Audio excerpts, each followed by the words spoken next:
Hey guys, Victoria here, and welcome to the Geeky Sandbox. And as always, guys, I do have to give you the spoiler warning. If you haven't seen episode 6 of The Perfectionists or Pretty Little Liars or anything like that, and you're trying to stay spoiler free, then go ahead and skip this video. And while I have you guys here, please go ahead and hit that subscribe button so you can get more recaps and TV show talks like this one. And if you're already subscribed, go ahead and hit that notification bell so that way you get a notification every time I upload a video. You guys already know what time it is. It's time for us to go over our top 5 moments of episode 7 of Pretty Little Liars, The Perfectionists. And you guys already know there's always something crazy happening in this show. So without further ado, let's go ahead and jump right into it. Number 5, Allison tells the group that Taylor is alive. And of course, you can only imagine the group's reaction. Initially, they're just kind of like, just mad. And they're like, why would she do this to her family? What's going on? That doesn't sound like the person we knew. Why would she do this to Nolan? And then Allison just kind of gets them to calm down, and she explains everything, how Nolan knew, how someone tried to kill Taylor, and she tells them that that stays between them, that no one else needs to know. And she's working on trying to see if they could trust Taylor and find out who killed Nolan together. Number 4, Mason is a new man. Maybe Mona's. Well, we get to catch up with Mason in this episode, and his attitude has kind of changed. Taylor Hotchkiss, that news gets around the university quickly because her mom makes some kind of public statement. And of course, they leave a lot of other things out so that way everything doesn't seem fishy. But either way, it kind of shakes Mason up, and he's kind of like, what if I snap like Taylor? What if I fake my own death? And he's talking to his counselor, who is Mona. And we kind of see, just a little spark between them. And at first I was kind of like, I wonder if he's Bad Bishop, because I've just always wondered if it would just end up being another person at the school that wasn't faculty or anything like that. And of course, Mason talks about how music is the math of art. And it comes back later on when Mona is playing chess with Bad Bishop. He says something along the lines of, chess is the art of math, or something like that. And so it clicks for her automatically then, and she goes to find him, and she says something like, you're Bad Bishop? And he's like, wait, you're you? And it's a nice kind of fun moment. So I'm interested to see what happens with that. It is kind of odd, but I guess we'll see what happens. And just a sidebar, Caitlin and Jeremy finally go on a date. They finally get over the whole, okay, we need to hide inside. And she's kind of like, you know what? It's time for us to just officially meet. And her and Jeremy, they meet and they talk. And throughout this whole episode, Caitlin is really having some character growth there. And she's just growing as a person.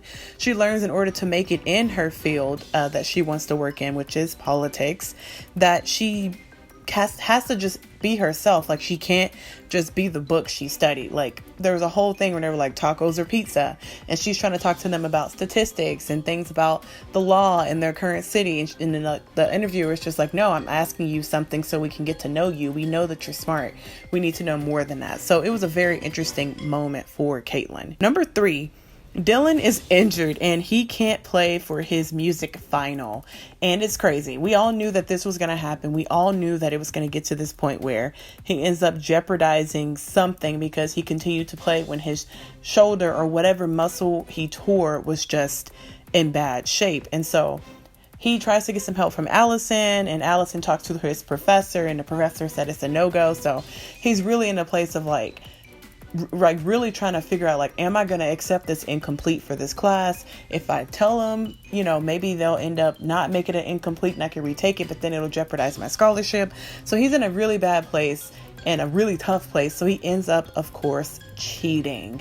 And by cheating, I mean that he ends up hooking a recording system up to his record player, and he picks a piece that he wants to play and plays it through the record player and records it to his laptop and just sends it. And just the moment that this happens, I'm like, oh my God. This probably was one of the most shocking moments in the episode for me because I just wasn't expecting it. And just another sidebar, Taylor proves that she can be trusted a bit with the whole RV thing, because Mona's telling Allison, like, you can't trust her, we don't know yet.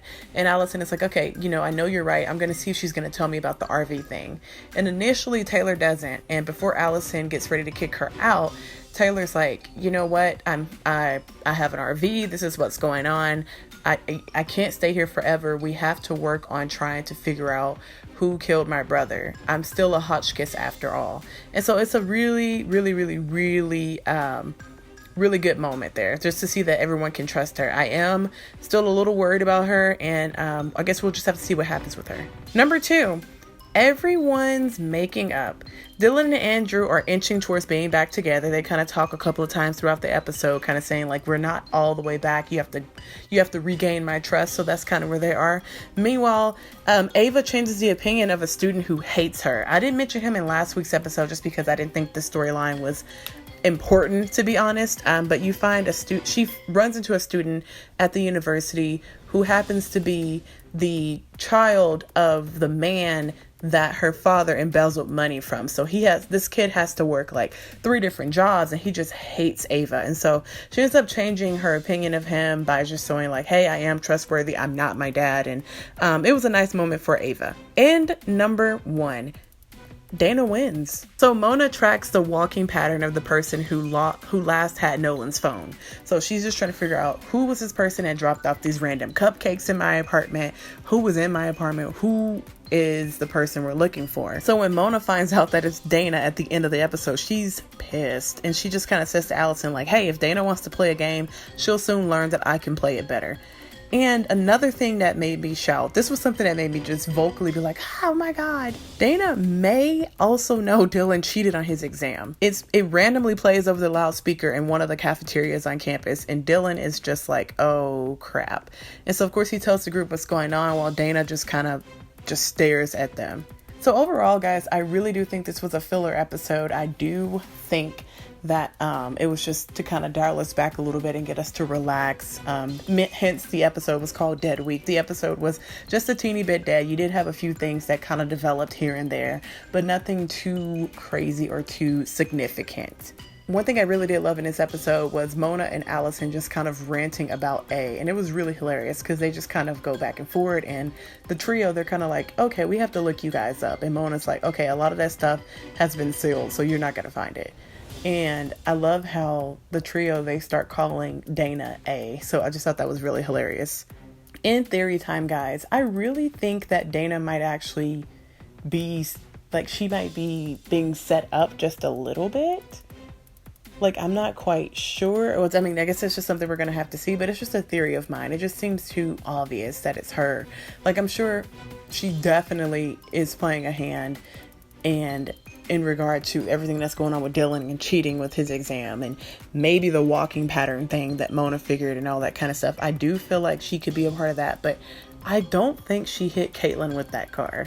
And that's just something we're going to have to wait and find out. Thank you guys so much for watching. If you like this video, go ahead and give me a like, rate it down below, and leave me a comment. Do you feel like Dana is a scapegoat? I know I talked about that being one of my theories, that she's kind of being set up even though she is malicious and terrible. Do you guys feel like there is something else there? Until next time, guys, I'll see you in the next video. Bye!